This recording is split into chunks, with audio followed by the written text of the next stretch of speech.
In times of emergency, information is power, and AM radio remains a primary source for emergency reports. Local broadcasters have long served as the trusted voice, delivering real-time updates, weather alerts, evacuation instructions, and other critical information that can mean the difference between life and death. AM radio plays a key role in local news and community engagement. From news and cultural events to sports coverage and talk shows, AM radio keeps us connected to our communities. The House Energy and Commerce Subcommittee holds the hearing on AM radio. That and the FCC upholds a Megadinger for a ROBOCALLER. Coming up right now. REC, FCC Today, Peachy Bradley. This is FCC Today, the podcast for Tuesday, June 6, 2023. We'll have more from today's House hearing coming up, but for now, here's the latest from FCC Today. The FCC has issued a forfeiture notice in the case of J.M. Berkman and Associates, LLC. In August 2021, the FCC issued a notice of apparent liability to Berkman for making 1,141 unlawful robocalls to wireless numbers without the caller's expressed consent in violation of the Telephone Consumer Protection Act. Berkman is a lobbying firm operating under the name Project 1599. The robocalls made prior to the 2020 general election warned callers if they voted by mail, their personal information would be part of a public database that would be used by police departments to track down old warrants and used by credit card companies to collect outstanding debts. The FCC, along with the Ohio State Attorney General's office, tracked the calls to two dialing service providers which placed the calls. In subpoenas issued to those providers, it was determined that they were hired by Berkman to place those calls. In response to the NAL, Berkman claimed that they are not liable because they did not physically make the calls in question. The FCC disagreed, stating that while they did not make the calls personally, they did initiate the calls through the hiring of the two service providers to physically make the calls. They further stated that the calls were not telemarketing calls, for which the FCC stated that the statutory language of the TCPA prohibits the robocalls regardless of whether the calls included telemarketing messages and regardless of the nature of the caller. The original action taken in this case was the first time that the FCC was able to use the provisions of the Traced Act, which permits the agency to issue an NAL without first having to send a citation and order. Berkman also took issue to this. The FCC did uphold the original proposed forfeiture of $5,134,500, which in our current database of dingers going back to July 2019 would put this on our Megadinger Top 40 chart at number 26. You can see all of the dingers issued by the FCC at recnet.com/dingers. The database is still growing, so check it out.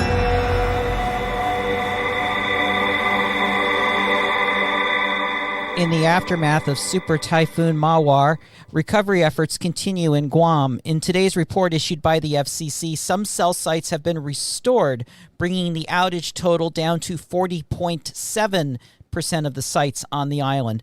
All but one TV station, KGTF, has been restored.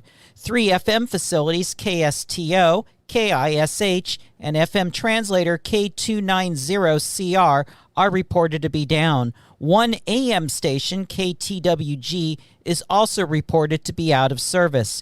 The FCC's disaster information reporting system remains activated for Guam. Stations needing assistance can contact REC at 202-621-2355. FCC Extra. Peachy Bradley. The House Energy and Commerce Subcommittee held a hearing today. The hearing, titled "Listen Here, Why Americans Value AM Radio," had 3 witnesses. Jerry Chapman, president of Wolf Boom Radio, the licensee of several radio stations, including AM stations in Indiana and Ohio. Lieutenant Colonel Christopher M. DeMace, Homeland Security Branch Commander for the New Jersey State Police, and Scott Schmidt, Vice President of Safety Policy for the Alliance for Automotive Innovation. The entire hearing lasted over 2 hours, and in my opinion, it really did not touch the heart of the matter. Statements were made that misrepresented the objective of the primary entry point stations, which are not as much intended for end user listeners, but instead are to feed national alert messages through the redundant over-the-air network, which we all know from 2 national periodic tests does not perform well in some areas, especially here on Delmarva. The auto industry tried to claim that Sirius XM was their free method of delivering alerts, which is fine for national alerts such as World War III, but it does nothing for the local train derailment. I commend Jerry Chapman, who did a really good job in representing radio, but I do feel that the panel should have included a representative from FEMA to represent the iPause system, as well as representatives from the auto industry who were involved in marketing and product development. Having broadcast radio in a car, whether it's FM or AM, while it can be used to promote safe driving, is not the same kind of safety feature like airbags or the 3-point seatbelt. To its credit, the hearing did point out the diversity of some of the programming remaining on AM radio and the fact that there is a smaller barrier to entry for a minority group to purchase an AM radio station. What was not mentioned are the AM stations that are canceling their licenses at a rate of 1 per week, and the AM stations that are silent, did not tell the FCC, and are still running their translators. One interesting thing that came out of this was the fact that electric vehicles have been around for quite a few years now, but the issue with AM radio interference in EVs has only been a recent occurrence by comparison. I still think Congress needs to uncover the arrangements between automakers and SiriusXM, the streaming providers, and tech companies. That's where you'll find the real reason why automakers want to pull AM radio, especially Ford, which originally planned to remove the radios from vehicles with internal combustion engines.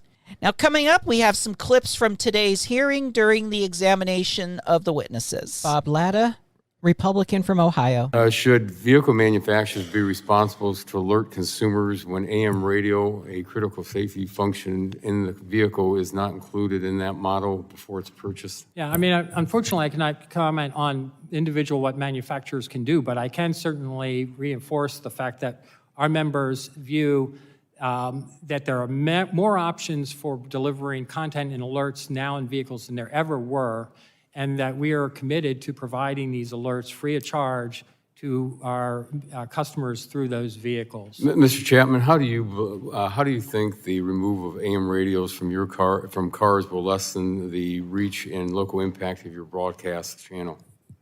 Chairman Latta, thank you for that question.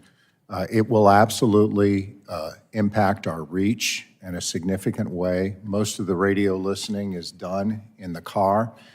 This is a business concern for many of our businesses in, say, Delphus. We have people that were the primary source of advertising for them, so they come to us to move their products. So there's obviously a business reason for us, but there's a business reason for the community. And in addition to that, if AM radio is not in cars, it's the primary point that begins the alert system, so it's a safety issue too. People won't be able to hear the alerts the way the EAS system is set up. We hear from many auto manufacturers about how streaming AM radio is the future and there will no longer be a need for an analog or HD AM radio. What are your thoughts on that characterization? So, for example, all of the Wolf Boom stations stream, but I can also tell you that streaming is part of our future, but it's not all of our future. As consumers listen to the stream, they might be hearing in an area that is far off, and so if they're hearing that stream, they're not getting EAS alerts for the area that are important, that is the area of where they're actually residing at the time. And so one of our concerns, if it's only streaming, we are still running outside of the structure of the EAS system. EAS works with AM radio because AM radio can work in times where the power has gone away. AM radio can work in times of disaster, whether they are hurricanes or tornadoes. And if a station is streaming, it is delivered over the internet, and which is dependent on the power grid and also other factors. When cell networks go down, this is all part of streaming. So it is not a substitute for what we have, which is our primary delivery system. Gus Bilirakis, Republican, Florida. So my first question is to Lieutenant Colonel, to the Lieutenant Colonel. What benefits do AM signals have over FM signals during and in the aftermath of a natural disaster such as a hurricane? AM signals in and of themselves have much broader reach, as mentioned before in prior testimony here today, that they can reach greater distances than the FM signals can. So we can penetrate some of those more rural areas, but also, as mentioned, the ability to also penetrate buildings within some of those urban centers makes it certainly a little bit more amenable to those types of messaging. Anna Eshoo, Democrat from California. To Mr. Schmidt, what are the potential unintended consequences of Congress mandating the use of a specific technology to receive emergency alerts? Thank you for the question. Yes, as you're well aware, mandates and regulations are blunt instruments. And so it's important that we look at the cost and benefit over a future. And one of the things that FEMA has noted is that there is declining listenership. And part of the whole iPause system is looking at the future in terms of what new technologies are going to be able to supplement maybe AM, potentially in the future even replace AM, and also to deliver more effective alerts. So we are very technology agnostic in the sense that we are looking for delivering the alerts to our members, to our customers, as efficiently as possible, as broadly as possible, in the most efficient manner, and in a manner that's not going to decline in the future, and will provide the benefits well into the future. Kathy McMorris Rogers, Republican from Washington State. In the announcement, Mr. Schmidt, in the announcement Ford made on May 23rd, they stated, quote, for any owners of 2023 Ford EVs currently without AM broadcast capability, we'll offer an over-the-air software update to make it available. How was Ford able to turn on AM broadcast capability with the flip of a switch while other car manufacturers are not? Thank you for the question. Let me give you Ford's, what they told us, and I think they mentioned this to the community as well, because in their May 23rd announcement, CEO Jim Farley announced that after speaking with policy leaders about the importance of AM broadcast radio as a part of the emergency alert system, Ford decided to include it on all 2024 Ford and Lincoln vehicles. And for any owners of 2023 model year Ford EVs that did not initially offer AM radio, they will offer a software update. It's my understanding from discussions with Ford representatives that Ford started removing AM radio by disabling the software while they worked on a longer lead time modification that would actually remove the hardware. So for those models, Ford can enable the AM radio via the over-the-air update. However, I can't really speak to any of the Ford's plans for post-2024 at this point. Are you aware of any other auto manufacturers who are choosing not to provide AM radio despite having the technology and the capability to do so? We haven't done a census to see which vehicle manufacturers are or not. This has been something that manufacturers look at customer preferences very closely, and so they do a lot of market research and try to determine how to deliver the most value to the customers. Okay, thank you. Do any of the companies in your group plan to charge extra for AM/FM radios in cars through a subscription service? I really can't talk about, content. I talk about safety. And so we're committed to providing free alerts. As far as the content, there's, as you know, in this realm, there's a lot of free content, a lot of subscription content for everything. So again, that's a consumer preference, a marketing thing that our manufacturers look at. But I can say that we reaffirm that we are committed to ensuring drivers have access to free public alerts and safety warnings through the iPause system. Frank Pallone, Democrat from New Jersey. To go to Mr. Schmidt, I was glad to see you emphasized your member company's commitment to ensuring drivers access to free public alerts and safety warnings. I did not, however, hear a commitment to ensuring access to free information and entertainment like that currently enjoyed from broadcast radio. And while I appreciate those who point out that most radio stations are available to stream via apps on our phones or through the vehicles, these suggestions ignore a simple reality that not everyone has or can afford unlimited cellular data plans to support that level of sustained usage or additional subscriptions for their cars. So we don't want this to be another issue exacerbated by the digital divide. So my question, Mr. Schmidt, is how will people without unlimited data plans or paid auto connectivity subscriptions access broadcast radio content without the standard antenna in the vehicle? Thank you for your question. Again, as I reiterate, consumers have never had so many choices in where they get their content and information, including alerts. I can't comment on necessarily what would be subscription or not subscription. However, I will say that our commitment is that there will be free options in that vehicle. And even within things that do have subscriptions, such as satellite, their alerts are free on their base channels. So they're provided without fee, even if you don't choose to subscribe. Thank you. I mean, the problem, though, is that we know that with AM, it's essentially free. We don't know how people who of limited means are going to be able to use some of these other things that might have a subscription or limit. They may not have unlimited cellular data plans. So I understand what you're saying, but I also think that, we have, in the case of broadcast radio and AM station, we know that that's not something they have to pay for. Let me go to Mr. Chapman. Can you describe what would happen if your business had to rely primarily on streaming broadcasts? How about the hardship streaming would place on working people who regularly tune into your stations while commuting to and from their jobs? Thank you, Congressman, for the question. A number of our listeners would no longer hear our stations. The easiest way to consume our product is free over-the-air radio. A streaming option is something that all of our stations have, but it's not that way for all broadcasters. There's a cost that goes with streaming. So for smaller broadcasters, for smaller operators, a standalone radio station, they may not have that option. So it would be a significant hit for our business.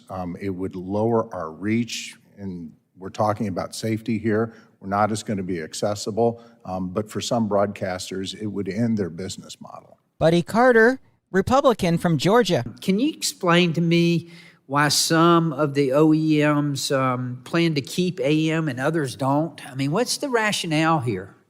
Well, first off, I can't really comment on individual OEM plans, but I will say our manufacturers are very consumer-focused, and they run focus groups, et cetera, and they look at their various product portfolios and the kind of consumers that use their products and what they want. So I can't say much more than that, other than the fact that it seems like some of our members see value in it, and all of our members, though, see value in providing the full network of the iPause alerts, and we certainly support that and commit to that. I keep hearing that interference with the EV batteries is a problem, that static and that type of thing. Is that true?